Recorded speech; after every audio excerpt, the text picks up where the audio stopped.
And we are live with Ben Austin, famed longtime advocate for the rights of parents and the rights of children to a high quality education. Also an attorney, a former worker within the Clinton White House back in the day. One of the founding members of the Parent Revolution, a group in California that fought for the rights of parents to fight back when their school was failing them. And when I say fight back, I mean the ability of them to turn that school over, change its leadership, and change everything about it, the things that should be in the power of a parent to have some focus over, which is there's some power over, which is who leads the school, what is taught in the school, and who teaches in that school. And then also someone who I would love to ask more about, to ask some questions about the Vergara case in California, which I think sought to give kids a right to a high quality teacher. So in the United States, we have seen arguments over time. Does a child have a constitutional right to an education?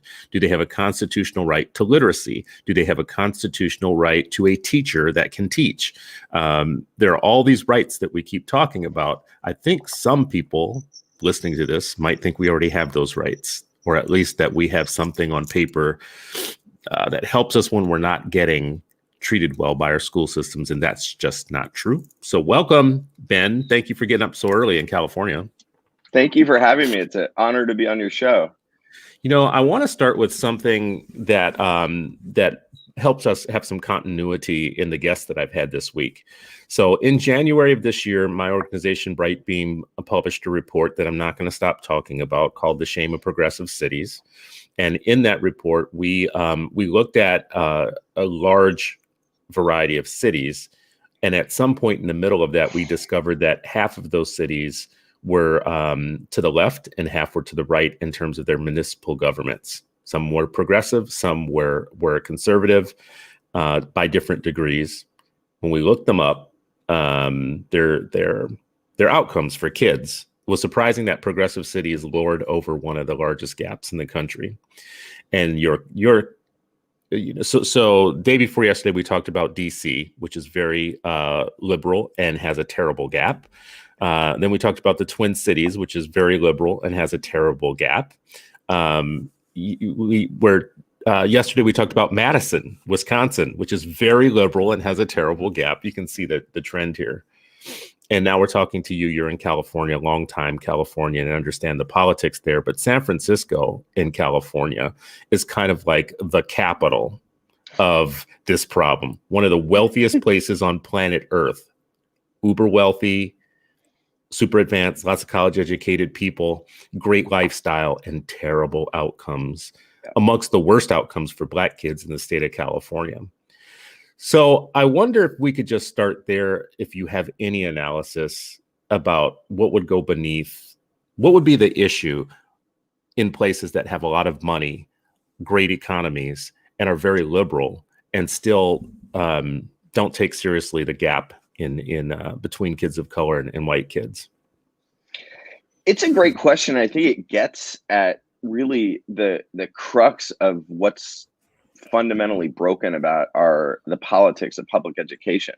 I have kind of a unique perspective on that question because I am, on the one hand, a partisan Democrat and a former Democratic Party political hack. That was the first decade and a half or so of my career I spent working on Democratic presidential campaigns. You mentioned I worked in the Clinton White House. It's where I met my wife, and so that played a big role, sort of progressive ideology in terms of forming the way I viewed the world.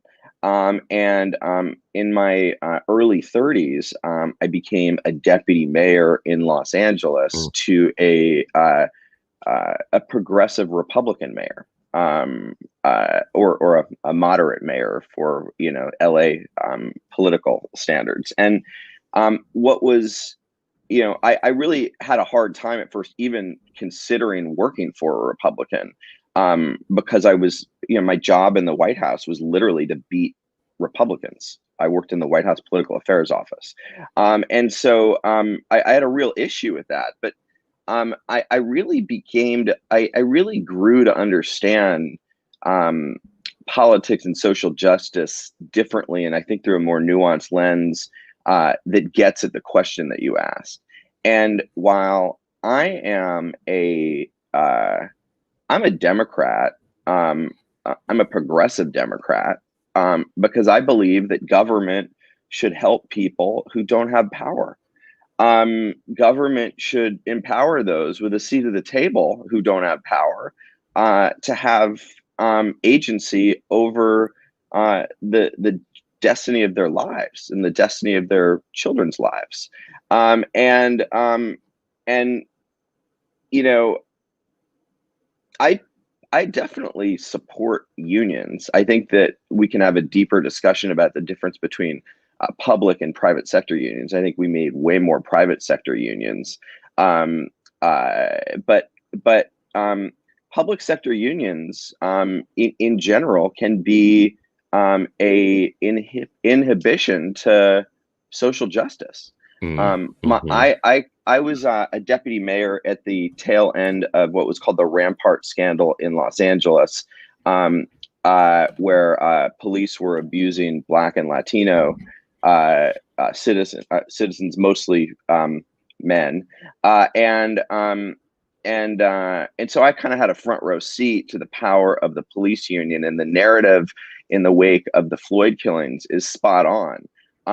But police unions are not the only public employee unions that sometimes or often find themselves on the wrong side of social justice. And as much as I'm a partisan Democrat, the Democratic Party, especially at the local level that you describe, can be captured by powerful special interests that sometimes are on the right side of doing the right thing for children and children of color, but sometimes are not. Teachers unions fall into that category, certainly in California, so I think that speaks to the paradox of what you're talking about. Is that many people join the Democratic Party, support candidates like Joe Biden, whom I hope we are all supporting, because they have those progressive values guiding their decisions, and it becomes complicated when those progressive values are getting in the way of party politics and money and backroom deals, and oftentimes people without power, children in particular, children of color in particular, come out on the wrong side of that bargain. You know, I always wonder what is in it for them to fight things that seem so commonsensical, like, you know, common sense. I've warned myself about saying common sense because good sense is uncommon, but it has made me wonder why they're against things that make good sense. So let's just think about, for instance, parent trigger. The idea that a group of parents in a school that have been underserved for a long period of time or miseducated in communities where other people have abandoned that school because they know that the school isn't serving anybody, the right for those parents to have power to turn the school over, to take their grievance to their government, to be able to say, I am a citizen and you are my government, and this is the way I want to determine the way this institution works for me, seems so much like common sense. So where's the, I could get some of the political thinking of why you would be against that if you're a teachers union, but I'm just thinking about in terms of having good sense, where's the narrative that they beat that back with? What do they use to say that that should not be a good thing? Well, I mean, I think you've written quite eloquently, Chris, about that narrative, which is that people like you and people like me and others are marionette puppets for billionaire interests to advance a conspiracy theory to destroy American public education. And Mm-hmm. that's a whole other rabbit hole to get into in terms of, in my opinion, the commonalities between Trump and his supporters and the tactics they use, and teachers unions. I don't want to paint with such a broad brush, but some teachers unions use to defend power and defend the status quo, sometimes at the expense of children and parents and families. You know, you mentioned Vagara earlier, and what was interesting to me, and I can get into parent trigger as well, because I think they're sort of two sides of the same coin. But what was interesting to me about Vagara was getting to sit in the classroom during the trial. And I think you have a pretty educated viewership, but for those of you who don't know what Vagara is, it was 9 students sued the state of California, essentially saying that the quality of public education they were receiving was so poor that it was literally violating their constitutional rights. And the goal was to create a new constitutional right through impact litigation. In this case, for the protected classes in the litigation, which were low-income children and children of color in California. And the lower court agreed with us and sided with us. And had that decision been left alone, the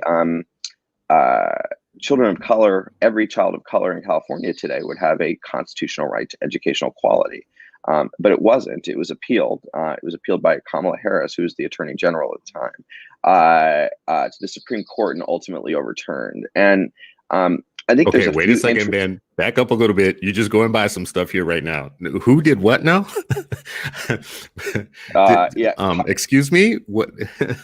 Who opposed Kamala what? Harris was the Attorney General in California at the time, and and in her defense, I know you can do that, but she had to oppose because that's her job. Her job is to defend the state of California in litigation. I'm a former city attorney, and I understand that. But she didn't have to oppose the way she did. She didn't have to oppose as vigorously as she did. And with gay marriage, in fact, in a similar situation, she just said, look, I can't morally do this. And so I'm going to hand the job of opposing to another counsel.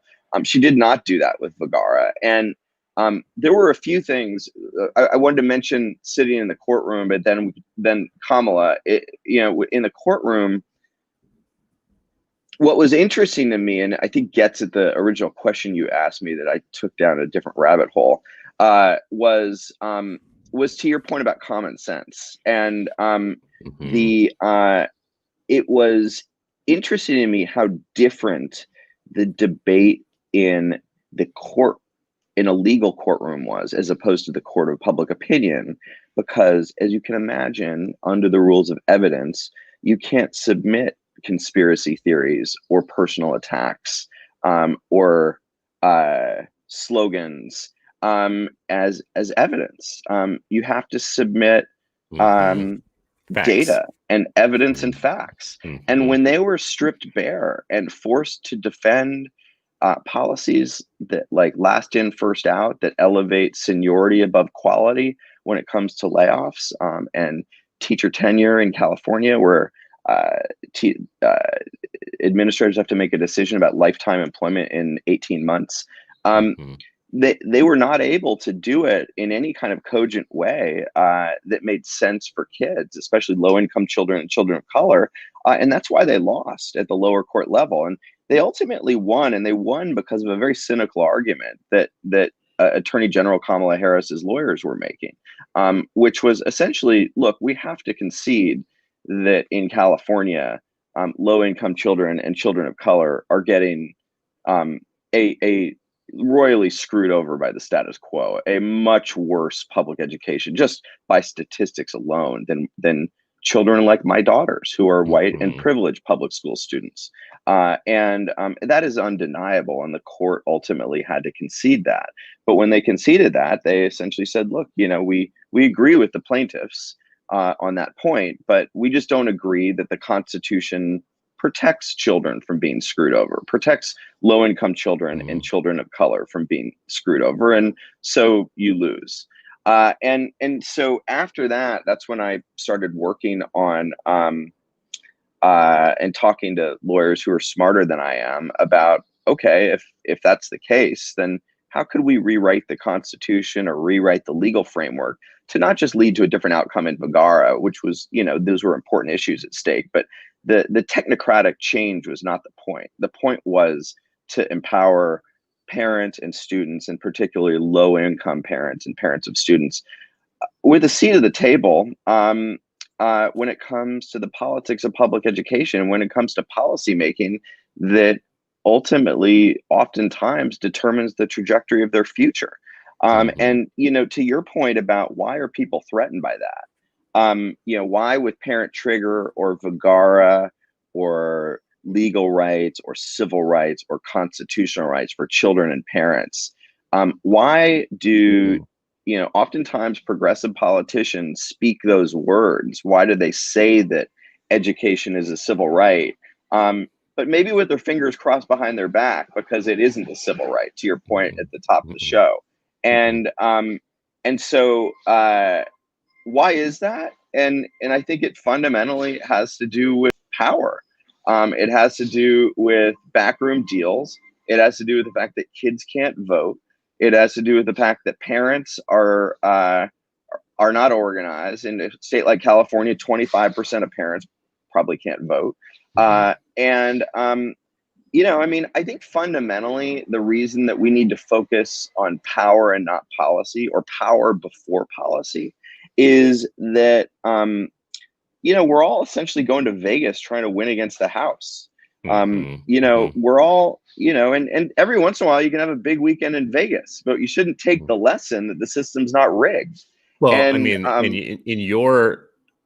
your work, I think one of the things that has come out of it is what it's laid bare more than anything is that we don't have rights. So you started with the premise in your work. You started with the premise that parents are the rightful owner of the rights. Like, we should have the rights. We're parents. We own the kids. Schools don't have kids. Parents have kids. So we're the deciders. I always say it. We're the president of our kids' education. I like to say that because it's not so yet. In a rightful universe, that would be true. But I think parent trigger teaches us that the powers that be will say, that sounds good, but no, you're not really going to have this right. Yeah. And then you took another bite at the apple and said, well, we have a right to quality instruction. And the feedback on that from the powers that be was, yeah, that sounds good and all, but no, really, honestly, you don't. We had a similar case here in Minnesota. There was one in New York where the courts told us the exact same thing. We have a case right here in Minnesota now that's telling us that we don't even have a right to schools that are too black, right? Like, that have too many black kids in them. Like, you have no right to run schools for black kids, So you're taking yet another brave moonshot swing, I think, at the idea to make the universe right, which is, no, we know where the right should be. Before we move on, though, I just want to take this down. So I'm going to put this, I put this up while you were talking. These are the closing arguments in Vergara. And strip away everything that you've read in the press or you've heard about it and just watch the closing arguments. This dude here, McRae. Marcellus McRae. He is just amazing. And you can't argue with it. Like, this is the way the argument is made when you strip away all of the sophistry, all of the spin, all of the unionized communications consultants who focus group messages and whatnot. When you take all of that away and you're in a court of law, this is what happens. So I'm not going to play it right now, but I want people to go look for this, the closing arguments in Vergara. I also put it in the comments. Do yourself a favor and you'll see just how different it is once you get into court. And I'm amazed that didn't become the news rather than what we heard about in the press.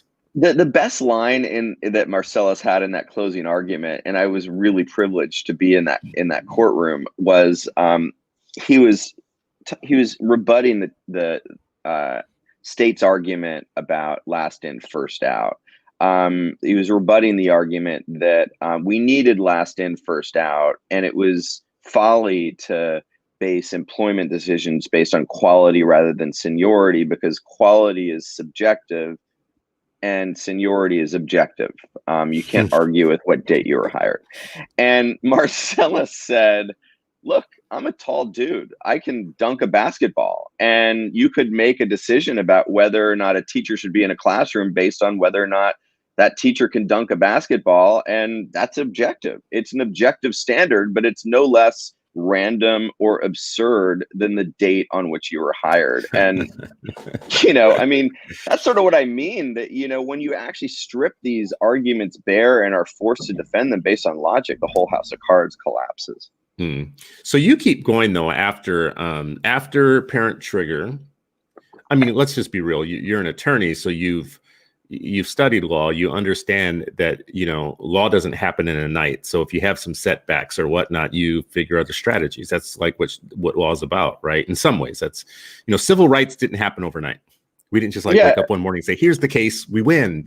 There's like a lot of cases up until that. So you did parent trigger, which I think was the right thing to do. And I appreciated it back then, and I appreciate it now. You took a swipe at making sure we get quality teachers in the classroom, which was the right thing to do. And it's still the right thing now. I hate that we give up on any of these things. And now you're looking for a constitutional right for kids to a quality education, high quality education. So what's the background on this one? What's the argument here? I mean, I think you're right about the through line in my kind of circuitous and wacky journey. And parent trigger was about empowering parents, frankly, parents mostly who don't look like me, with a seat at the table to advocate for the interests of their students at the grassroots level. And in a way, in a non-advisory way. I mean, I'm on school site council at my daughter's school, or I used to be. And I mean, there's a lot of fancy committees with fancy names that have no power. And Parent Trigger gave parents real power to say, look, we can do this the easy way or the hard way, but we're going to do the right thing for our kids. Vagara was, for me at least, about doing the same thing, but from the top down, empowering parents and students with the seat at the table when it comes to top-down policy making, like teacher employment laws that affect kids. And it should be, I should make it clear that I don't think parents should run schools. I don't think parents have magical powers that make every decision correct. I'm a pretty sophisticated parent. I'm a former member of the State Board of Education in California, which is like the school board for the state. And I couldn't, if you asked me to run my daughter's school, I would worry about my daughter's future. And so, parents don't have all the skills that are required to deliver a high quality public education. We need teachers. We need administrators. We need leaders with skills and expertise that parents don't have. All I'm saying, and I think that you and lots of people in this parent power movement are saying, is that parents have a unique perspective, and parents have pure incentive structures. Everybody cares about kids, but that's all parents care about. And so, we're going to make mistakes, but we're going to make mistakes in the right direction, pointed to the right North Star. And so, if we, without parents having a real seat at the table, and students, the system's going to continue to reflect back to the norm, even if there are moments of progress. And so I have to say good morning to my lovely daughter, who's turned 11 yesterday. I'm on a live show, Love Bug. So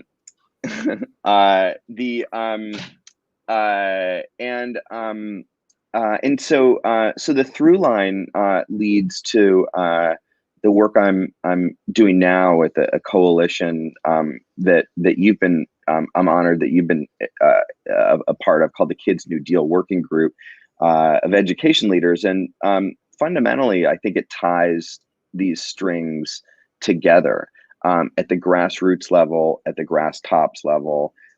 Parents simply need a seat at the table when it comes to policies and decisions that are made that affect the future of our children.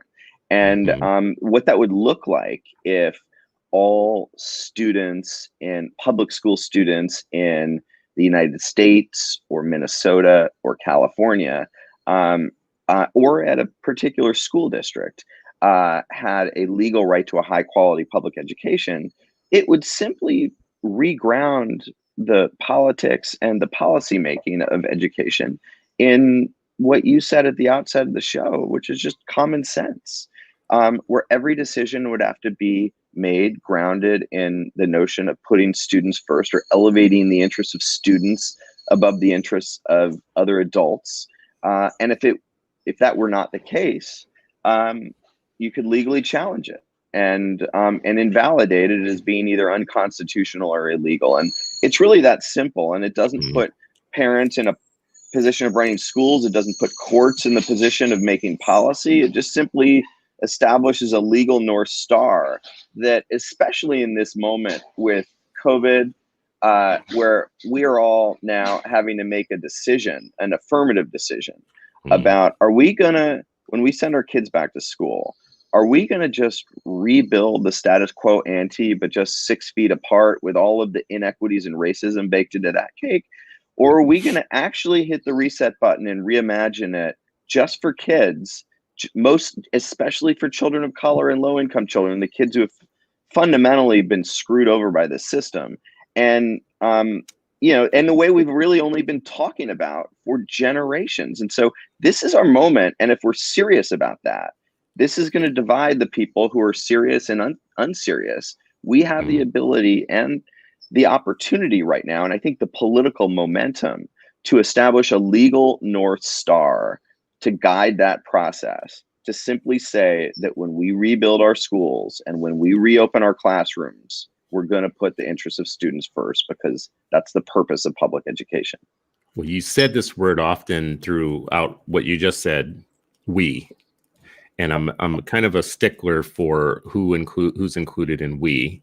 Oftentimes people say we with me in the room, and I'm saying I'm not part of that we. I don't know what we you're talking about. So I'm like a stickler for saying include me in the we's I want to be in, and don't include me in we's. So when people say we keep doing the wrong thing, and I'll say no, I'm not part of that we. I don't know what we you're talking about. But this is the situation. This is the reason why I divide people up though in this way, is because a lot of what you just talked to me about sounds like class warfare. The middle class run everything. The upper middle class and the wealthy own the table. And a lot in the middle class are actually making money off of and careers off of the very people who have no power in these systems and in these discussions because they're invisible. So we're not talking about people doing things because they're mean or because they're evil or whatever. They might be. It might be those things. They're also self-interested in the fact that there are a good number of people who make money off of every under-resourced Black child in the United States. Every under-resourced Latino kid that comes into a school or school district is a money-making proposition for an entire nation, army of middle-class people who go to work every day with the sense that they are just the most caring people ever. Yeah. But when it comes to policy, and the freedom of people in the underclass and their ability to exercise power, no one shows up to beat that up like the middle class. Middle class shows up right away. That courtroom where the closing argument in Vergara was, everybody except for the students was either middle class or upper middle class. And Los Angeles's middle class, let's just be real, is like everybody else's upper class.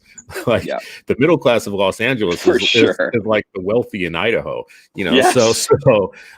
So when you look in a room like that, and you see all college educated, sometimes college educated 2 and 3 times over people with nice houses, great mortgages, great backgrounds and whatnot, and they're running everything.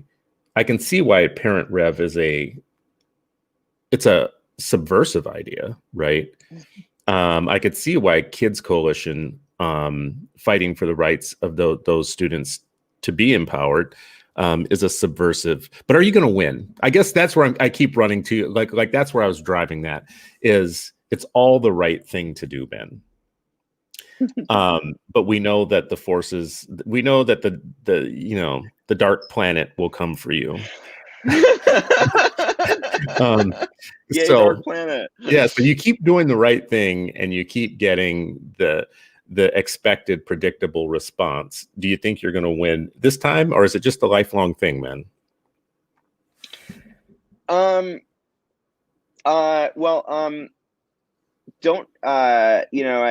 think my wife is pretty worried about the answer to that question. So I'm going to be a little politic in case she one day watches this feed when she wakes up. I think that the journey of transformation is a lifelong thing. And when I say lifelong, I don't also want to imply that I woke up yesterday understanding this, because it was not intuitive to me. It was passing parent trigger was interesting because it was an idea that I had along with my co-founder Shirley Ford, but we were lucky enough to pass it in part because the stars align with President Obama's Race to the Top initiative. But I didn't understand what organizing was, and I didn't understand what empowerment was, and I didn't understand what the problem was that people were talking about when they were saying that education reform was elitist. And I now am probably the only parent maybe in the universe that's done deep parent organizing campaigns in places like Compton and Bel Air. And I've organized across a lot of lines of difference, and learned a lot of lessons really from getting my ass kicked. Shirley Ford is a hero. And is the reason Parent Trigger passed. I can get into that story if you want, but I just wanted to show people because I loved Shirley. Shirley was amazing, and sadly, passed away 2 years ago, a little over 2 years ago, which was a shock to me at the time because she had worked through being ill and kept working on behalf of kids and others. So I just wanted to make sure that people see who we're talking about. As a aside, Shirley was a not just a hero, but like a family member. My daughters call her Aunt Shirley still. And so when she got sick, we were pretty involved, and ultimately my wife took over medical power of attorney for Shirley. Mm-hmm. And I say that because it was a different lens into my own white privilege, which was that Shirley had health insurance through Parent Revolution. She had the same health insurance I had. And Shirley was going to a hospital in West Los Angeles. Mm-hmm. And I will never forget her being sent home with a giant mass taken out of her stomach and no diagnosis, just sent home to die. Mm-hmm. And a long story short, but my wife and I and a lot of Shirley's friends essentially took over her medical advocacy. And I will never forget a moment, and we moved her into a different hospital, got her different doctors, et cetera. But I will never forget a moment soon before Shirley died, that where she called me maybe around midnight, and she had to go to the emergency room because something was wrong. And so I went to go meet her, and I showed up, and it was flu season. And there were maybe 100 people in the waiting room, all wearing masks. And I looked and see Shirley across this sea of people sitting next to her friend Ruth, who is also Black, who both wearing masks, Shirley in a wheelchair. Mm-hmm. And I say to them, and the first thing Ruth says is, "Thank God you're here." And I was like, what the fuck are you guys doing in a waiting room with a bunch of people with the flu?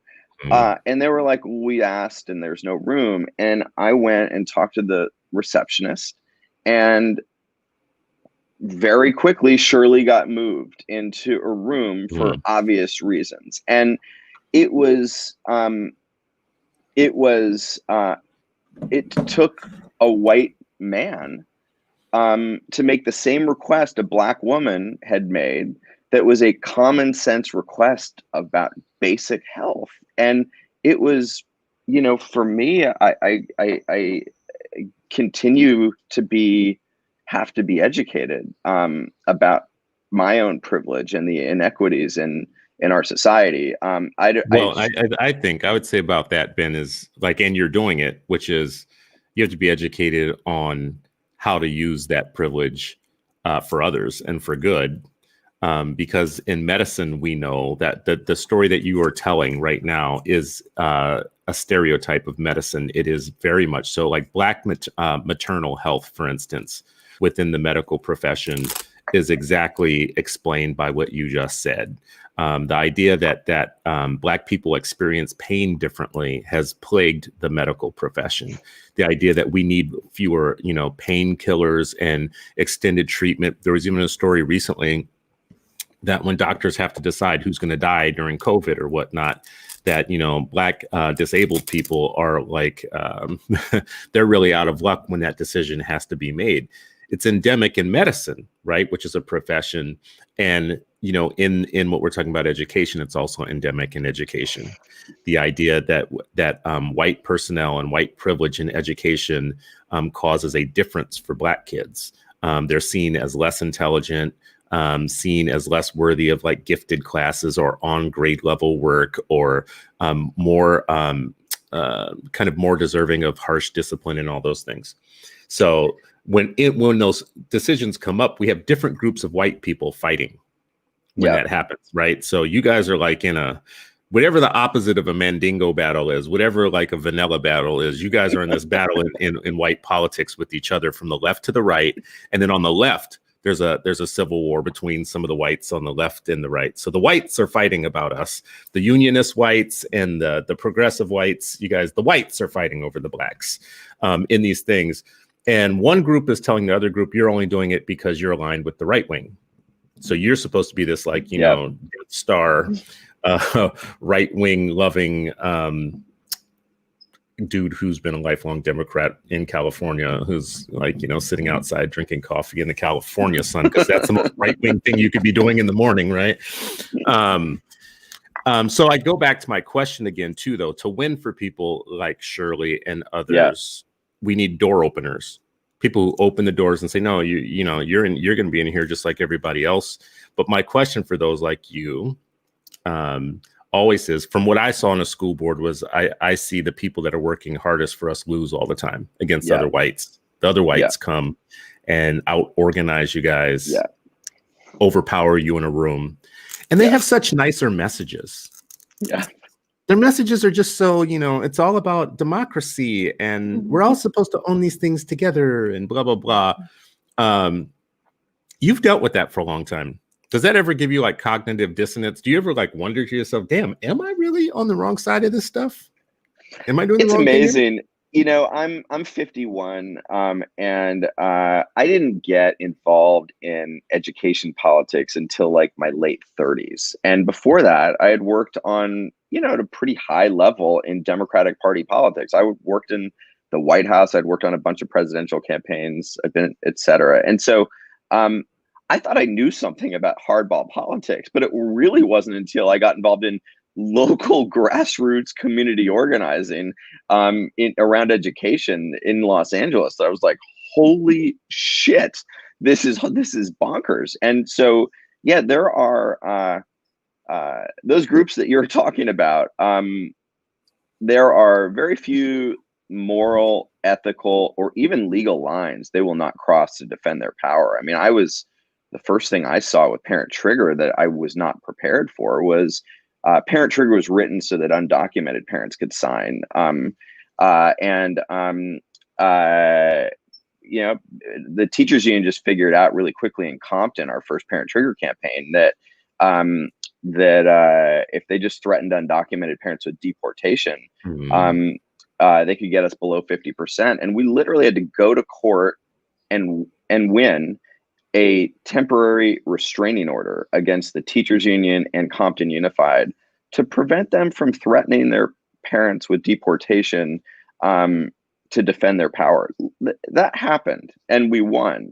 And I say that only to say that to answer your question, that in the White House, when people want to like fuck with you, you just like wake up one morning and you're fucked with, but it's really pretty civil. This is uncivil. And like, I think you've written about that, my face is on a billboard in LA right now next to Donald Trump. I mean, that's how they roll. And okay, that is what it is.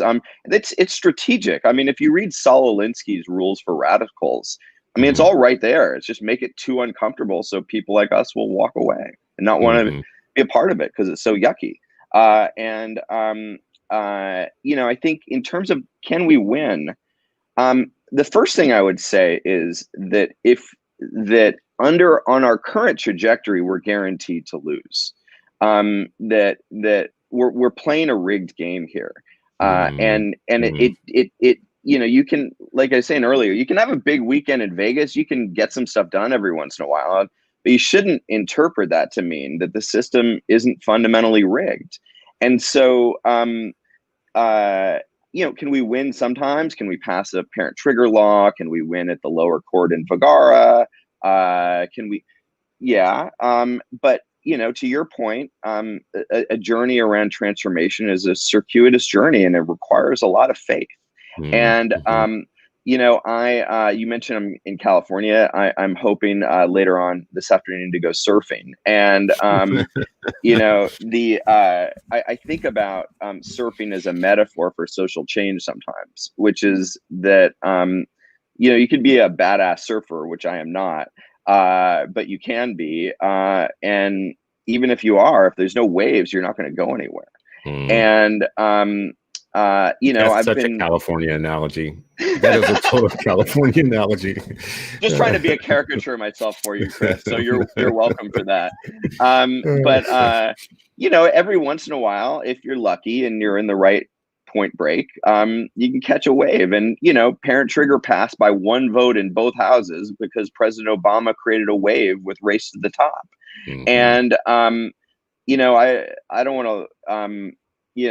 I'm just being real. There haven't been many waves in the last few years. And I've felt a little Don Quixote-ish being the dude walking around saying we should do transformational change when a lot of people thought that the status quo was hunky-dory. And I think that, your question gets at, I think, a fundamental aspect of human nature that I'm not particularly smart about, but I'd like to be, which is that I think the human mind oftentimes underestimates the risk of the status quo and overestimates the risk of change. But right now, because of COVID-19, because of the protests around the George Floyd murder, we're in a brief moment, when the status quo is riskier than change, where nobody thinks the status quo is hunky-dory. And lots of people are looking for big change. So that doesn't mean we're going to win, but it means we have some waves coming our way. And so I think we do have a moment right now to say, look, I agree that, I more than agree that we need to end police violence. But ending violence is necessary, but really far from sufficient to meet this moment.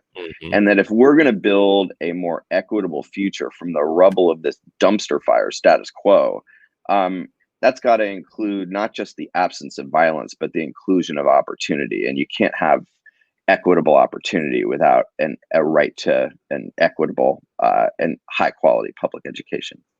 I always go back to this quote of Julian Bond's, violence is Black children going to school for 12 years and receiving 6 years worth of education. That's violence. So if we're talking about police violence, cool. Now let's talk about educational violence. Educational violence is 8 million Black children, 13 million Latino kids walking into classrooms every day where they're going to get 6 years of education in 12 years. That's the ultimate middle class white violence against an entire group of people. It's like it's the soft slavery. Like, we went through hard slavery for a long period of time, but it was only replaced with neo-slavery, like a different kind of mental kind, the kind that Bob Marley talked about, and free yourself from mental slavery. I think I told you this story before. I have a deep cynicism about public education and about states running education and having a monopoly on it, and that it being like a system of social control run by the ruling class that actually seeks to transmit its own values through new generations. I have a libertarian Marxist view of what public education actually is and does. So I have no real illusions about it being made good at some point. As a matter of fact, I think it's bad. I feel like a very Pink Floyd about it, like the wall, those scenes in the wall. That's what I feel about education. It's run by the state. Some So badass literary allusions in this exchange here.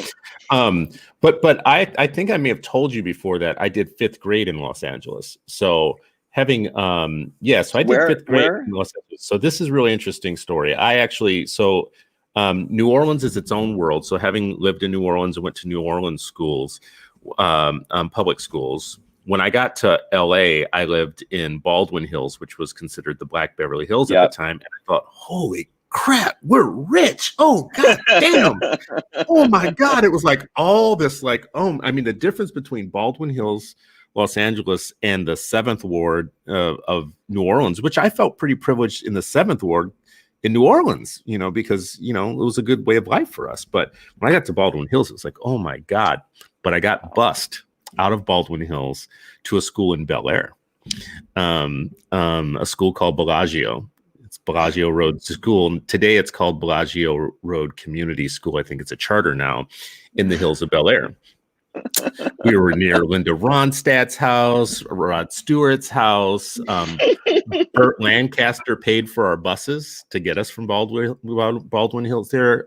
Charlton Heston paid for our buses to get us there. Went back when he was a liberal still. To get us there. And we couldn't have been more unwanted in that school. A bunch of kids getting off of a bus when everybody else is driving up in Jaguars, and we're getting off of a bus with afros. And it was so idyllic, and we couldn't have been more unwanted there. And it was my peak I saw New Orleans public schools, and then Baldwin Hills, and then Bel Air. And it was instantly clicked to me about how the world was different for different people and different kids. That was like, and it never left me, that like when I went back to New Orleans and went back to regular everyday public schools in New Orleans, I was like, oh, I've seen the mountaintop. Now I know this is all bullshit. It's so interesting. That story is I don't know that you've told me that before. And it's so interesting. And it speaks to the fact that LA is this, we like to think of ourselves as this puppy dog and rainbow progressive city. And, really, really one of the most segregated cities in America. I wasn't, I wasn't going to talk about my childhood either, but I have there's some interesting parallels in my journey that I think maybe is why we get along so well, or hopefully, at least that's what I think, is that I grew up with, in a lot of ways, with a ton of privilege. As you can see on Facebook Live, I am white. Both of my parents went to college. And they valued education enough to get me a scholarship. I went to LUSD's elementary school, but they got me a scholarship to a private high school. But in some ways, I was less privileged. We were not wealthy. I grew up in when I was a younger kid, Greenwich Village and then Venice Beach. But when those places were not cool, they were considered kind of dangerous, actually. Wait a second. There was a time when Venice Beach was not cool? It was not cool. Watch the movie Dogtown Z-Boys. That was about my childhood. Wow. It was like, we can go down that rabbit hole too. But it was sort of like, think about Greenwich Village in the 70s. That's sort of like Venice Beach in the 80s. But in any case, my dad was an alcoholic, and about a week or two before my junior year in high school, he committed suicide, and I had a lens into kind of both aspects of privilege in that moment. On the one hand, my experience at that private school was an interesting twist on your experience in Bel Air, which was that I'm white and Jewish. And so I could blend in a whole lot of ways. But I also felt really different. And there was one really small example, but it wasn't that small because it stuck in my head. I remember a kid got a new car one day and brought it into the parking lot of the school, and everybody was kind of oogling over it and asking, does it have this cool feature or that cool feature? And I remember asking the question, does it have air conditioning? I remember asking, does it have air conditioning? Because my dad's car didn't have air conditioning. And I Mhm. remember everybody looking at me, not in a mean way, but they weren't trying to be mean. They just looked at me, and it was a moment where everyone knew that I was different. But I was, like I said, I could blend in a way that you never could. But where I really, I think, began to view the privilege of that world was the day I went to school after my dad died. Mm, mhm. On the one hand, I was really, frankly, embarrassed because I didn't want those kids to know about my home life.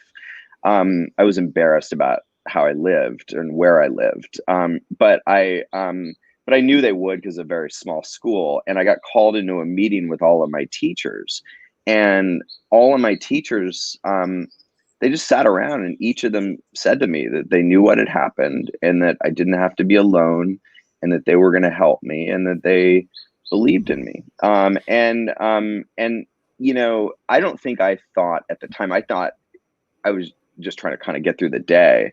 But at the time, I think I was just embarrassed. But reflecting, I think that meeting may be one of the reasons why I'm talking with you right now. Mhm. And in the organizing work I do now, I obviously I run into a lot of kids and a lot of parents and families who are going through stuff way worse than I ever could have imagined, and they don't have that place to go like I did.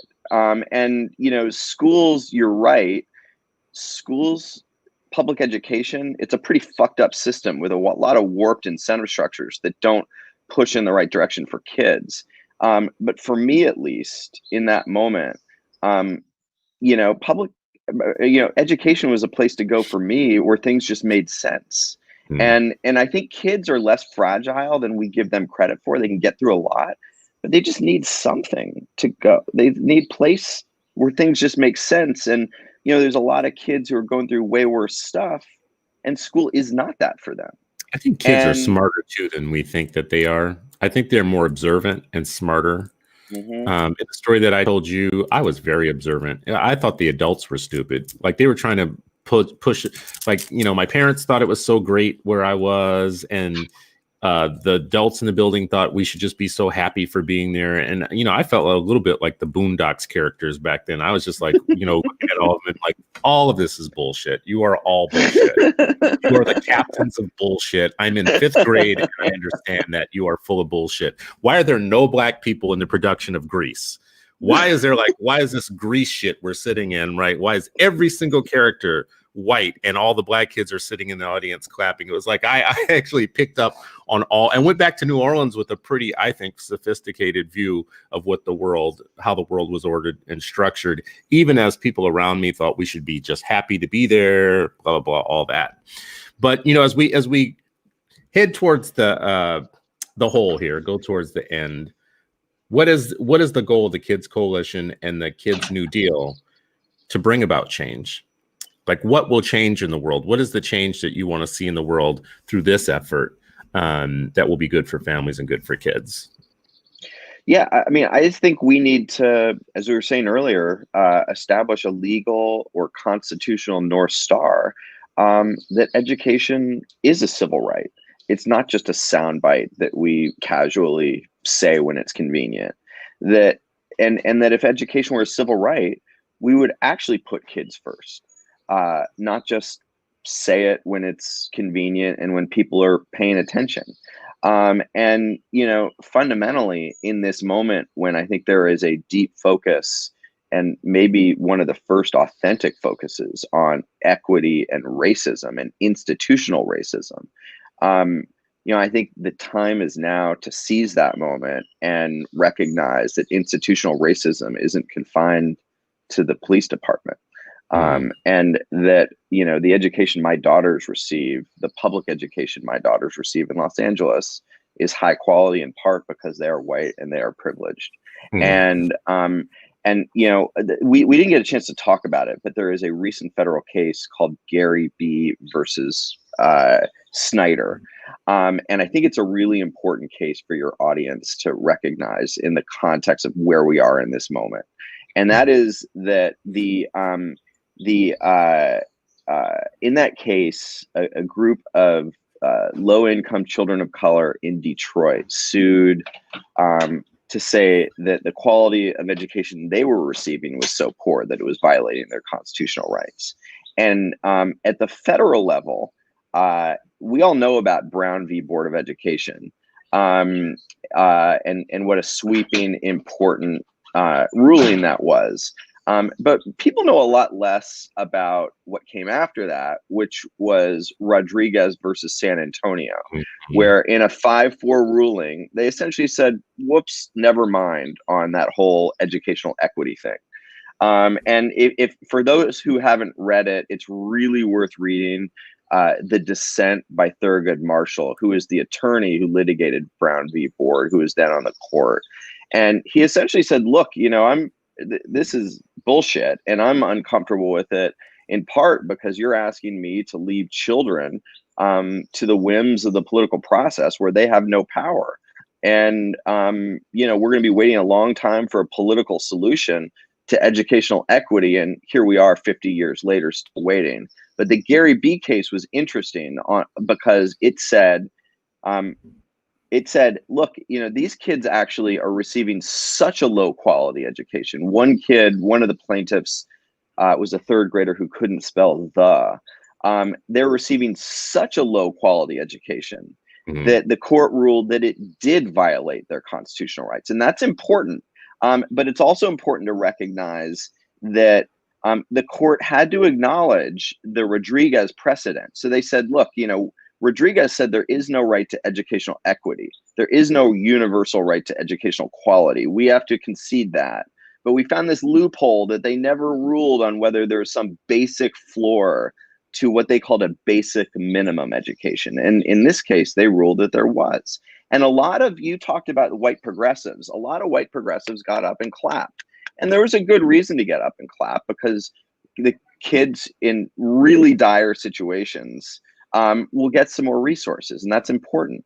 But what was left unsaid is that the court said, okay, low-income children, okay, children of color, you get this. You get a basic minimum right. But that's all you get. That is as far as we can go because of Rodriguez. And so where we are today is officially essentially turning the clock back to before Brown v. Board of Education, where schools are now decidedly separate and constitutionally mandated to be unequal, where my daughters will receive a high quality public education and most children of color and low income children, if they're lucky, will receive a basic minimum education. And I don't know any white parents, any privileged parents at my daughter's school who aspire for their child to have a basic minimum education. And so in the absence of passing a legislation to create a federal civil right to a high quality public education, or in the absence of doing what they're doing in your state, Chris, to amend the state constitution to create a state-based right to a high quality public education, or in the absence of what they've recently done in LAUSD to pass a district right to a high quality public education, we are locked in to a constitutionally mandated new normal where our schools are now separate versus equal, and we're living in a Plessy versus Ferguson world in the absence of politicians finally standing up and saying we're going to stop the bullshit happy talk about education being a civil right, and we're going to make it so. The interesting thing is you mentioned the effort that we have here in Minnesota to make it a constitutional right by changing one line of, one or two lines of the Constitution to just basically say that we have a constitutional right to an education. And the pushback on that, as we discovered day before yesterday when I had Rashad on from the Twin Cities here, the pushback on that from the unions is that it's very cynical. Just like in Vergara, they have a very cynical argument. If you give parents the constitutional right to an education, they will sue. And because they will Right. sue, we will have too many lawsuits. And because we'll have too many lawsuits, it'll take money away from the public education system because parents will just be suing for their constitutional rights. So it's the weirdest pushback from representatives of our educators, like for them to be saying, if you give parents that right, but that's what they were saying in Vergara. If you give parents the right to decide what happens in a school, they might use it. If you give parents the right, to have a great teacher, they might use that. Right. Go ahead. Yeah, my favorite response to that was Alan Page and Neil Kashkari in Minnesota. Alan Page is a former Supreme Court justice and Minnesota Viking. And I was a Rams fan. And Neil Kashkari, who is the that was a good look, Chris. Who's the, no Rams. who's the president of the Minnesota Federal Reserve Bank, are leading this effort. And their response to what you just said is, we seem to recall that Brown v. Board of Education was a lawsuit. That civil rights are lawsuits, guys. So if you're for civil rights, you're also for lawsuits. Because that is the instrument that we have. It's one of the instruments that we have to make our government, make our government right to us. And it's not the only, because when you win a lawsuit with civil rights, it creates a precedent and you have to sue again. So, we're simply shifting the paradigm, shifting what is normal. Is it normal to put kids first, or is it normal to leave kids behind? Well, I think that's a good place to start and to stop. I mean, for us today, at the end, I'll say we have to agree with each other that the system is rigged, and it's not rigged in favor for the kids that we want to see justice for. Most marginalized kids and most marginalized family are at the wrong end of the rigging of the American education system. And we only have a few levers. We have law, like we have legislators and politicians, and we know what they do oftentimes. They're like, you say sometimes you win against the House or lose against the House. Going into politics, the lawmaking side of things is like going into a brothel. So like leave that alone. And then you have the courts, that's another place where we have won our rights to make changes. And then we have the public, like, organizing real people against real money. So you are operating with the foot, and I think in each of those areas, you've done work in national politics, you're doing work in the courts now, or with the law part of things, and the organizing, the people. So I appreciate that in your trajectory, in your path, and in things. I think it's a model for what a lot of people should do to be able to have a foot in each place. Because you can't play one game all the time. You got to play multiple games at any given time. How can people find you? How can they be useful to the movement, to the effort? You put my Twitter handle on the feed. I am Ben Austin. My email is ben@kidscoalition.org. All right. Ben, I thank you. I appreciate you coming on today. As always, we're going to keep fighting, keep pushing forward. This is an honor for me because I've watched your work for a long time and appreciated it. Even tried to start a parent rev situation in Minnesota years ago when I saw that come out of California, which went nowhere here. We were completely outmanned and outgunned, but it was good to see you doing that at a distance and making it happen. It's an honor to be on this journey with you, Chris. Thank you for all you do. For everybody watching, listening, Ben told you how you can get in touch with them. You can find them on Twitter